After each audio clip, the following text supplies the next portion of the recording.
quite horrific.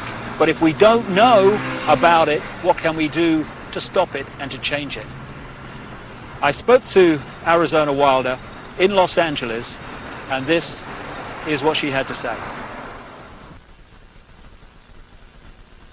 Arizona, can we start at the beginning, and can you tell us the story of what's happened in your life from the very start?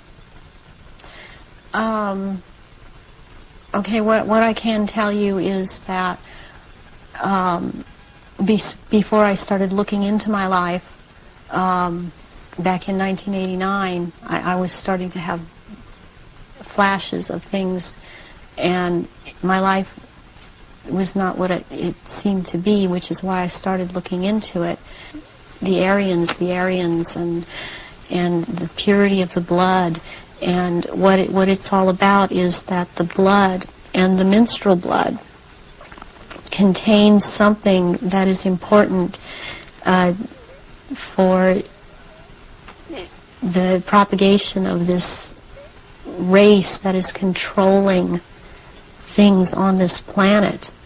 They're called the Illuminati, and the Illuminati are actually run by these 13 bloodlines, which are all of the royal families in Europe and in England, and they need the blood because they are, in fact, not human. They take human shape. They are reptilians, and they need the blood. The blood helps them maintain their reptilian shape, and it helps them maintain their sanity, and it helps them to live in this world because they are not from this world. But what they need is, for it to be secreted in the blood, is they need terrorization of their victims before they are killed for their blood.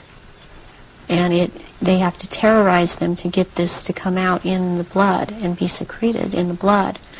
They are killed at that moment as they are staring into their eyes, and not only do they can't hold their shape when this happens. The human shape. The human shape they cannot hold. They go back into reptilian shape as this is happening, because it's like an animalistic type of excitement. Oftentimes they will just rip into the victim and eviscerate them and start eating the flesh of this person too, and the fat from the intestinal area is highly valued, as they use it on their skin. And they will drink the blood, and the blood is highly sought after, and it goes according also to rank within these creatures. Why it's increased since the ages? So there are changes going on in the earth. It seems they're not able to hold their shape like they once were able to, and people see them shapeshift more and more, and they need the blood to try and maintain it, to try and maintain their human form.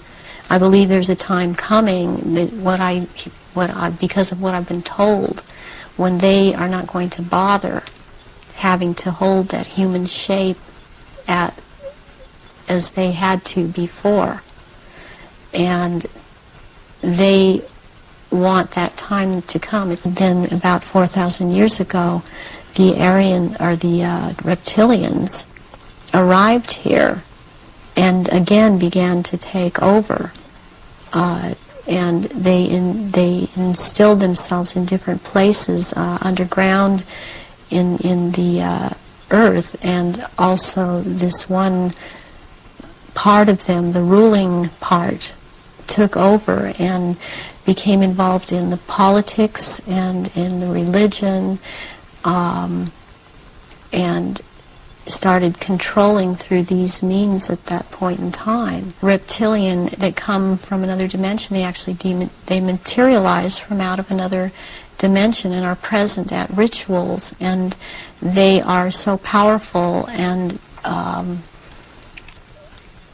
their presence is there's such an evilness about them, and they want out of this other dimension. Old ones are called out, and they are what Christianity would have called the demons. Is this symbolism of the abyss anything to do with the fact that these reptilian demons of another dimension are somehow locked in a time-space prison, and they can't get out, and they can only get out when they're brought out in that way? Yes, they want out of that dimension. They have been thrown into that dimension, and they can't leave that dimension.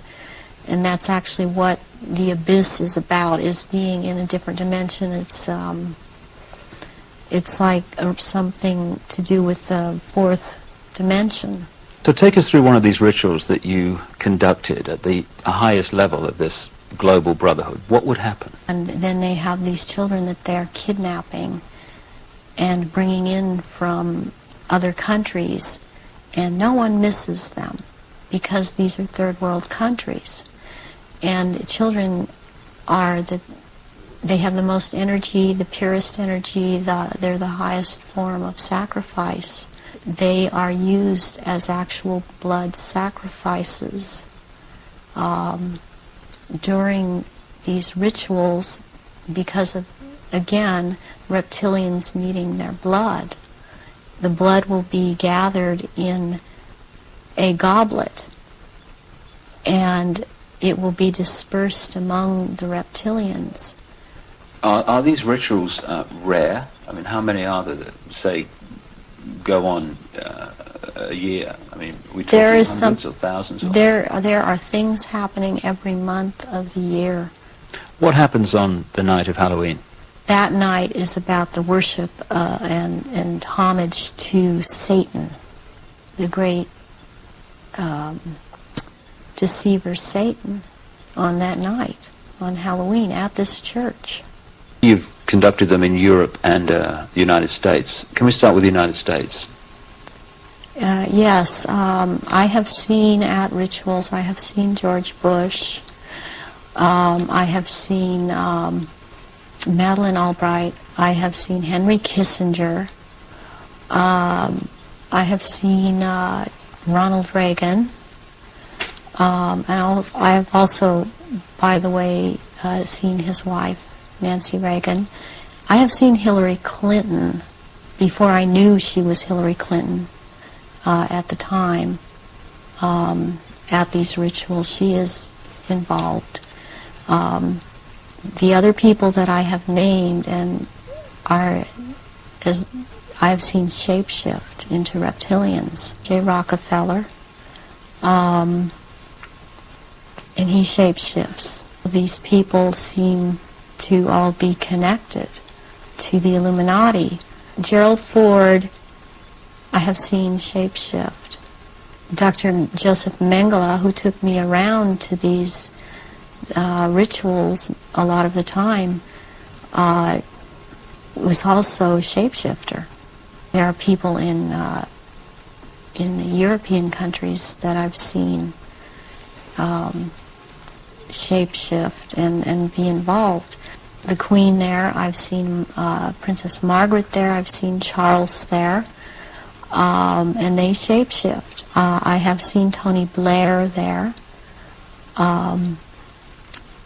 and he shapeshifts. They all have their quirks as to how they act, even in their reptilian form. Someone who's been talking about around this subject, and it seems to be popular right now. Who's that? This man by the last name of Sitchin. I've seen at rituals, and he is a shapeshifter. What do you remember about Zachariah Sitchin? Zachariah Sitchin was someone in the rituals attending the rituals who was not a major player in as far as the rituals went, but was someone that others present did not make remarks at or were very careful as to what they said around him. And he was talking about, he would be talking about doing away with people, persons that were in his way or were putting out information that he didn't feel that he wanted put out. He is very much a disinformer, and that is his job, to disinform about what is going on with the Illuminati and with the reptilians. He actually warned me off from investigating the reptilians, interestingly. There are eggs. It's like a nest of eggs kept down in that part where it's warm. It's very warm down there into this entrance. And these eggs are kept down there incubating. And they are the reptiles' eggs. What have you seen the royal family do, the Queen Mother, and the other people you've seen in the rituals? What have you seen them do? I've seen all of them drink human blood and consume human flesh, and they have their own goblets in which they have blood, and these goblets are encrusted with jewels, and they also have their own daggers, and that the dagger goes into the goblet. Wear these robes, but they don't wear anything underneath the robes, because what is going to happen, what the rituals are all about, they're going to shapeshift, and they can't have anything on under the robes. And there are orgy kind of things that go on at the rituals also. And involving the royal family of Britain? Yes, involving the royal family of Britain, and the sacrifice and the eating of, consuming the sacrifice, and they are involved in that. You've seen them do that? Yes, I have seen them do that. People in Britain, listening to what you're saying, would obviously be staggered, I guess anywhere in the world, but what would stagger them mostly is, in Britain, the Queen Mother has an image of being the nation's grandmother. The nice old lady, and good old Queen Mum, what a lovely lady. What's your experience of the Queen Mother? She is very cold in reality, and she is very cruel. She obviously, from what I see, enjoys consuming human flesh. It's sickening. Do they go into a different state in terms of age and strength and all these other attributes when they actually shapeshift? Yes, the human body that they choose to occupy or take when it was young, it ages, but when they take the reptilian form, these reptilians live hundreds of years, and so they have to have taken more than one human body to live in. A lot of them are much, much older, and I'm including the Queen Mother in this, older than people think that she is. She's been in more than one body, human form. And when the time comes, if it is time for her to go on, and it has been chosen that she still has, it's known that she still has life or years to go, again, she will be put into the body, the essence of her, and the reptilian form will go, the essence of her will go into another body that is also has the ability to shapeshift into reptilian form. One of the pure reptilian human bloodlines? Yes. What happens when, take the Queen Mother as an example, what happens when they shapeshift? What do you see?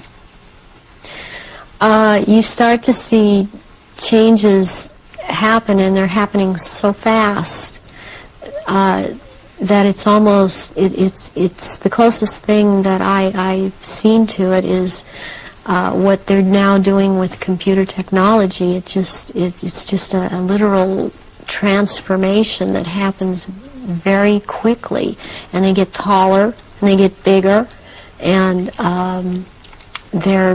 they don't look at all as reptilians like they do as humans, and thus the wearing of the robes, because if they were in clothes, the clothes would be torn apart.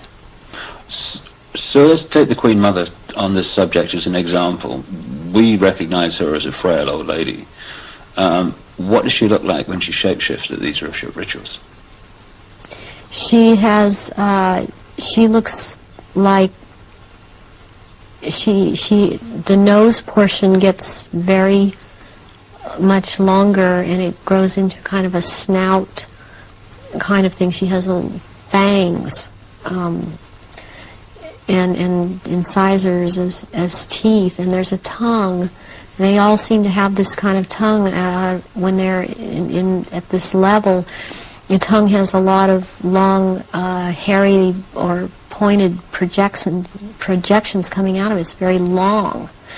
And they have these, they don't have hands or feet, they have these claws. And they have scales, and also scales that seem to kind of disappear into one another, but it's more pronounced on the back. There seem to be lumps or protrusions coming from the head. There seem to be some kind of growth appendages at where, on the back, and they seem folded, and not all of them have that. And there is a tail, and they a lot of times will keep the tail curled, and and I've seen her when she's very displeased with something, as I've seen other members like this. This tail is whipped around, very agitated, and they do, and she hisses. What color are they? Which one in particular? Take the Queen Mother as an example.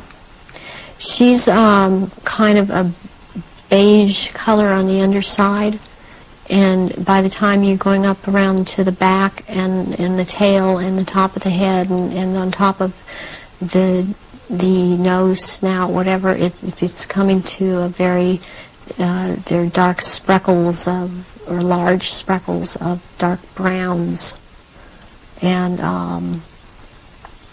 the eyes usually they're large. They look like they're very round, and they look like they're coming out of their sockets, and very protruding, and usually the color ranges from a beige to a gold to a dark greenish gold, and then there's this dark slit up and down, a vertical slit, and and the eyes will look hooded, and when they look hooded, it's a very frightening thing, because it seems that when the eyes are hooded, they're about to do something. What do you mean by hooded? The lids come down, and it's almost, I guess it would be the same thing in a human as an expression of someone's got an idea. And how tall are they when they shapeshift? They're just about 7 feet tall. Some are a little shorter, or to a foot shorter. Some are a little bit taller than 7 feet. What is it about the rituals that allow the shapeshifting to happen?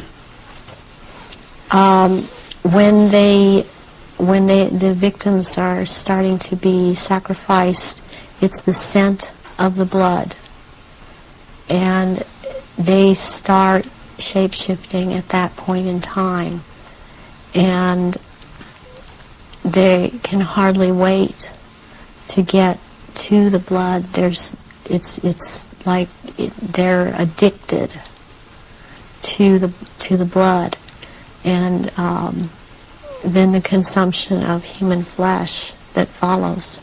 What have you seen the Queen or any of the royal family do in relation to that? Have you seen them sacrifice and consume human flesh? There are certain times when they will actually do a sacrifice, or there will have been someone doing a sacrifice, and it's not happening fast enough for them. So they will step in and finish it themselves, because the sacrifice the ritual has to be gone through. It's sacrificially, ritualistically, it has to have been gone through, and they will step right in and just start tearing the throat out, and they're getting all this blood from the jugular vein at the same time, and that has happened when there are many there that are going to be sacrificed, and they just can't wait, and tearing into the contents of the abdomen and stomach of a victim afterwards. Who have you seen do that? I've seen the Queen Mother do that, and Prince Philip and Charles. I've seen Guy de Rothschild do this. It seems that I've seen it more among royalty, or so-called royalty, do this than people that are not titled. They don't seem to. They seem like it feels like they don't dare, but they shape-shift nonetheless. But it's like the royals that step in and just start tearing away, as they can hardly wait. How long can they hold the reptilian form in these occasions? During the rituals, it's much easier for them to hold their reptilian form. They can stay in that form. What it is that they have a hard time holding their human form. And as long as they're around blood and the scent of blood, they can't hold human form. Was there any way, when Diana was married to Charles, without attending a blood ritual, that she could have seen him or one of the others become a reptile? They have a tendency when they're asleep to shapeshift, and they have to consciously hold their form, and when they're asleep, they have a tendency to not hold human form and to shapeshift into reptilian. That scent of blood would tend to cause a momentary shapeshift.